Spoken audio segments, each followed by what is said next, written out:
Saludos a todos, bienvenidos. Gracias por apoyar siempre la comunidad, los videos. Y como todos saben, El Salvador tiene un pasado bastante duro con el tema de pandillas, de maras, de delincuencia, que dejó una enorme huella, mucho dolor a lo largo de tanto tiempo y en tantos casos. Un sinnúmero de tragedias e historias horrorosas, pero el de esta oportunidad es uno que sobresalió incluso a nivel internacional por la persona involucrada. En un país atrapado entre la pobreza, la violencia, el periodista Cristian Poveda se atrevió a contar la historia que nadie quería ver. Retrató el infierno de las pandillas desde dentro y lo pagó con su vida. Poveda, hijo de exiliados republicanos españoles, nació en 1955 en Argel, en plena descolonización del norte de África. Con una cámara en el hombro y con una curiosidad insaciable por las tragedias humanas, recorrió durante décadas los escenarios más crudos del planeta, entre ellos la revolución iraní, la guerra civil del Líbano, las hambrunas africanas y algunas dictaduras del Cono Sur. Sus cámaras nunca buscaban héroes, sino prácticamente retratar a los villanos. Durante el conflicto civil estuvo en El Salvador para tratar de documentar un poco de la guerra, pero posteriormente se marchó para volver, y ya no como un corresponsal de paso, sino como un testigo íntimo del infierno que se estaba viviendo en El Salvador, aquello que habían sembrado las pandillas y ya estaba en auge. Fue entonces cuando él decidió contar lo que llamó, lo que etiquetó como la vida loca, y ese relato terminaría escribiendo su propia sentencia de muerte. A Poveda siempre le cautivó el conflicto humano, las guerras y todas sus consecuencias. Decidió arribar a El Salvador, dijo que le interesaba mucho conocer lo que estaba ocurriendo en este país después del conflicto armado, ya que la fama de este lugar como capital de la muerte tenía demasiados méritos a nivel internacional. Decía que a pesar de su experiencia le era difícil comprender por qué jóvenes, prácticamente niños, integraban las pandillas. ¿Qué hace que un niño de 12 años se agarre una pistola? Esa era una de sus preguntas principales. Y por ello, a través de la convivencia diaria, buscaría retratar estos problemas en el país, y sus principales motivaciones eran denunciar la marginalización de la juventud. Con su trabajo quiso recabar información detallada de la peor problemática juvenil en El Salvador, luego mostrarlo como un ejemplo en Europa para decirles, miren, si no cambiamos nuestras políticas juveniles, en 15 años podríamos llegar a esto que está en El Salvador. Todo ello lo llevó a sus últimos días de vida. En El Salvador comenzó sus acercamientos allá por el 2004 con una sesión de fotoperiodismo en una cárcel, donde retrató a más de 130 pandilleros y los entrevistó en video. Esto le permitió ganarse cierta credibilidad, cierta confianza entre estos reos y conocer a algunos líderes de pandilla. En enero del 2006 se instaló en El Salvador y propuso un acuerdo a algunos cabecillas del barrio 18. Pasar al menos un año en esa convivencia, conocer los pormenores, y prometía no exponer sus operaciones violentas, enfocarse en la vida cotidiana, en la vida diaria familiar, y tener un retrato más humano de este sector. También que el documental no sería exhibido en El Salvador solamente después que la película se hubiera exhibido en cines afuera del país. Cristian entregaría una copia de buena calidad para que los pandilleros la pudieran comercializar con copias piratas al interior del país para su propio beneficio, ya que eran ellos los que aparecían en la cinta.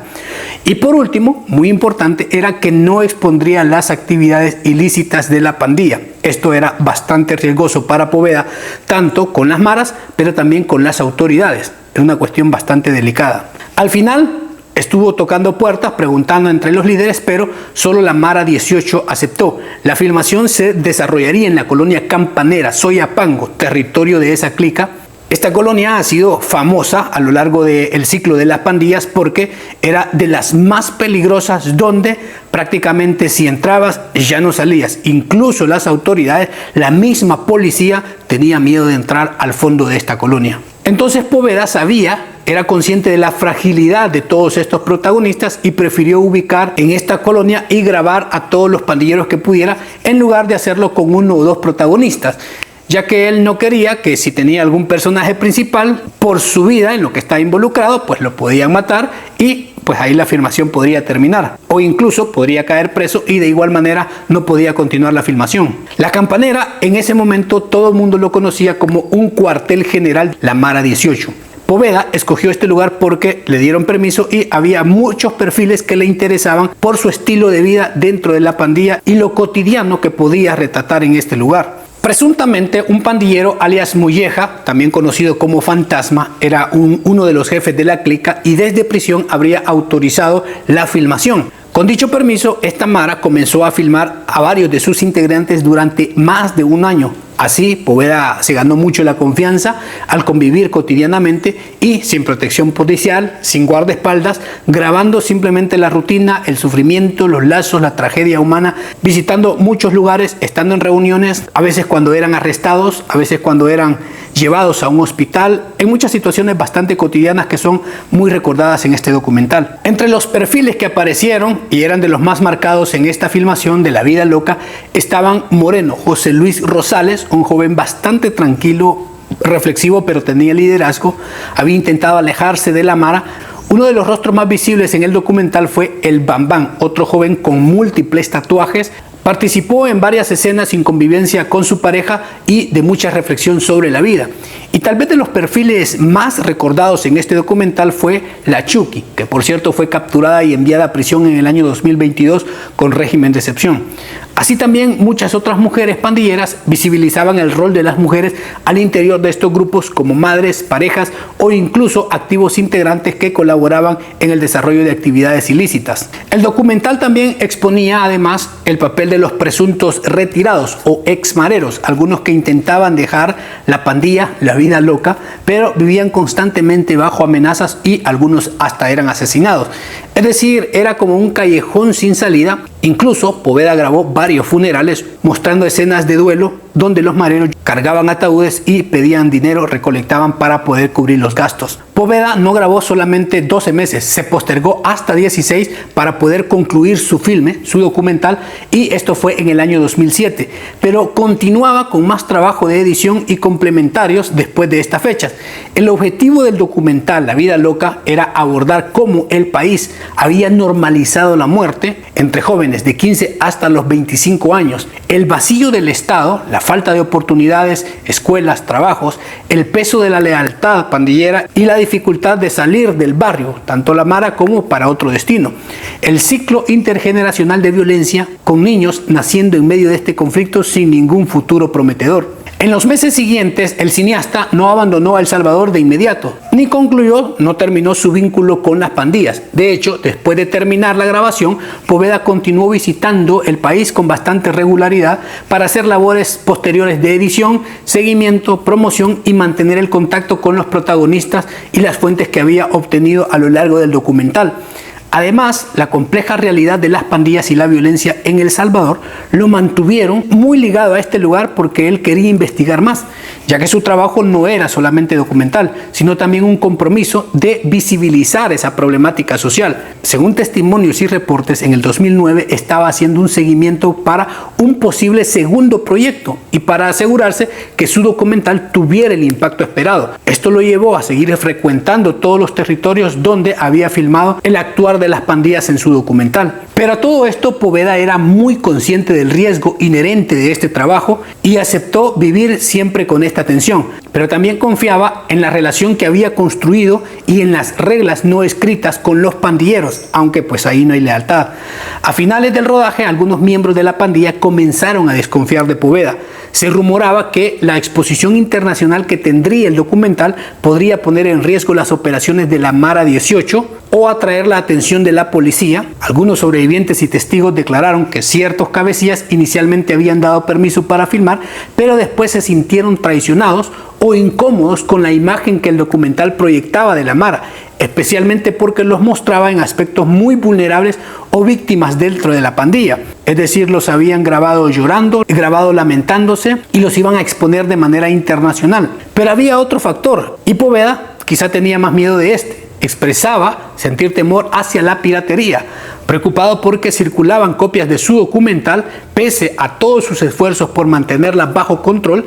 Sin embargo, la situación se intensificó posterior al estreno internacional, ya que en El Salvador comenzaba a aparecer copias de CDs y DVDs piratas de cualquier cosa. Apareció el de La Vida Loca y el DVD se comenzó a vender como pan caliente en el centro de San Salvador, extendiéndose a todos los rincones del país. Aproximadamente se cobraban $5 por cada copia Entonces los mismos pandilleros mostraron un fuerte resentimiento al sentir que estaban siendo supuestamente estafados por un negocio en el que decían que solo Poveda se estaba lucrando, ya que en El Salvador ya estaban las copias piratas por todos lados y ellos obviamente no podrían comercializarlas. Luego de todo esto, el cineasta fue citado a una reunión el 30 de agosto con los cabecillas de la Mara 18 en La Campanera. El Toro, Calixto Rigoberto Escobar, el Puma, José Alejandro Melara, Tiger y el Cholo, bajo la autorización del líder Nelson Lazo Rivera, alias Molleja, desde la cárcel, habían estructurado toda esta reunión para hablar con Poveda. Él no acudió a la cita inicial, pero sí atendió un segundo llamado para el 2 de septiembre. En este sí asistió.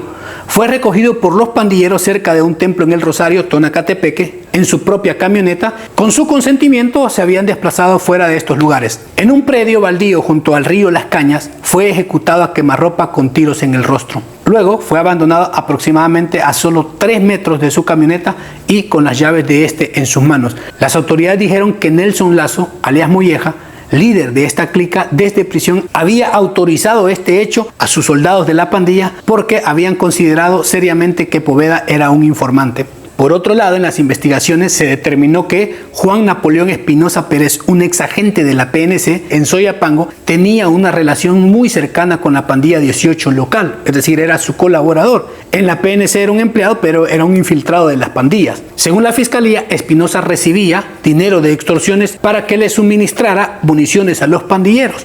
Espinosa fue acusado de decirle a los miembros de la pandilla que Poveda supuestamente era un informante de las autoridades y que les entregaba fotos, videos y datos a la policía de lo que él conocía de cómo actuaban los pandilleros, desde la rutina diaria hasta cómo se movían en la colonia y dónde se reunían. Esta acusación obviamente sembró mucha desconfianza y fuertes sospechas en los pandilleros, que ya tenían tensiones por la circulación de las copias piratas del documental. Desde el inicio de las investigaciones hubo al menos 11 arrestos, entre ellos 10 eran mareros de la 18, entre ellos José Alejandro Melara, el Puma, Calixto Rigoberto Escobar, el Toro, José Luis Romero Vázquez, alias Tiger, a quien se le acusó de ser el ejecutor material de los disparos en contra de Poveda.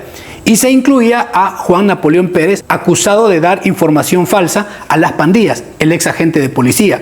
En el desarrollo del juicio, para marzo del 2011, se impuso condenas por homicidio agravado y 30 años de prisión para los mareros capturados, pero al ex policía solamente le dieron 4 años de prisión por asociaciones ilícitas y no por un vínculo de homicidio. En las segundas sentencias que se dictaron para agosto del 2013 se añadió condenas de hasta 10 años por conspiración del homicidio y todos los que estuvieron involucrados en la planificación o logística de ese crimen. Aunque se dijo que hubo justicia en este caso, varios organismos como Reporteros Sin Fronteras señalaron que no se procesó a posibles responsables de mayor nivel y que la sentencia contra el agente fue muy baja por su rol determinante y tampoco se extendió hacia el interior de la policía, donde podría haber mucha gente más involucrada. Todo lo anterior como versiones oficiales de las autoridades, pero como siempre hay otras versiones que difieren con lo de los tribunales, como lo que sugirieron algunos periodistas y académicos que en ciertos sectores del Estado sabían que Poveda estaba en peligro y no actuaron para protegerlo, o incluso permitieron que ocurriera su asesinato por razones muy convenientes, incluso que lo veían como un enemigo. Se dice que Poveda incomodó a muchas figuras muy fuertes en la política y también policiales, por su cercanía con los pandilleros y el acceso a información delicada o tal vez casos de corrupción entre autoridades y pandillas. La posibilidad era muy real porque había un ex policía involucrado en este caso y siguiendo el hilo podía llegarse a muchos otros perfiles. Otros han dicho que Poveda tenía material no publicado pero que era muy comprometedor. Existían grabaciones de testimonios o escenas sensibles que no incluyó en el documental, pero los conservaba como archivos personales. Supuestamente algunos miembros de las pandillas temían que ese material fuera entregado a los fiscales o a autoridades extranjeras y que se usara para un segundo documental mucho más revelador. Y hay quienes creen que Poveda, al estar metido tan a fondo, sabía más de lo que decía, de lo que había grabado y lo que se había expuesto públicamente, tanto de las autoridades policiales, fiscales, al igual que de los pandilleros. Es decir, jugaba en los dos bandos y muy al límite. Posiblemente conocían nombres de funcionarios que habían pactado o tenían algún contacto con las maras y gente de poder con nexos en el crimen organizado. Es una teoría mucho más deductiva, pero se mantiene bastante viva en muchos sectores porque sí tiene bastante coherencia. Cristian Poveda no fue un simple documentalista, fue un testigo incómodo con una herida abierta. Grabó infinidad de situaciones de la pandilla, captando con una crudeza íntima y sin filtros los rostros humanos de la violencia, como cicatrices del abandono de un país, de un pueblo a manos de las maras. Su cámara se infiltró donde el Estado nunca llegaba, donde la prensa tradicional nunca se atrevió, y su archivo visual, brutal, muy sensible y perturbador, se convirtió en una amenaza real para todos los que querían silencio, tanto gente de autoridad, gente de la política, pero también para las mismas pandillas. Mientras él registraba la realidad con honestidad, las autoridades marcadas por corrupción, la desidia y a menudo por pactos no confesados, dejaban que las pandillas crecieran como un cáncer social sin control. Su asesinato fue planeado con la frialdad de quienes temen ser desenmascarados. Marcó no solo la pérdida de una vida valiente, sino también el inicio de una nueva etapa en la oscuridad del Salvador. Se sabe, y según los tribunales se ha comprobado, que la pandilla fueron los autores materiales de ese crimen, pero nunca se tuvo claro ni nunca se explicó los autores intelectuales y las verdaderas razones para apagar la vida de Cristian Poveda. Entonces, sucedido todas esas situaciones, los próximos años al 2009, la violencia no disminuyó, se incrementó, mutó, se volvió más cínica, más calculada, más estructural. Y con la muerte de Poveda, el país no solo enterró a un periodista, sino también la posibilidad de un espejo honesto frente a su propio abismo en el cual ya estaba inmerso este país. Pero la conclusión final es suya. Deje sus comentarios, qué es lo que sabía, qué más puede aportar en los momentos muy oscuros de este país, donde pues, las pandillas prácticamente pasaron a gobernar todos los campos de la vida cotidiana de los salvadoreños. Muchas gracias por apoyar, cuídense mucho y nos vemos hasta la próxima. Chao.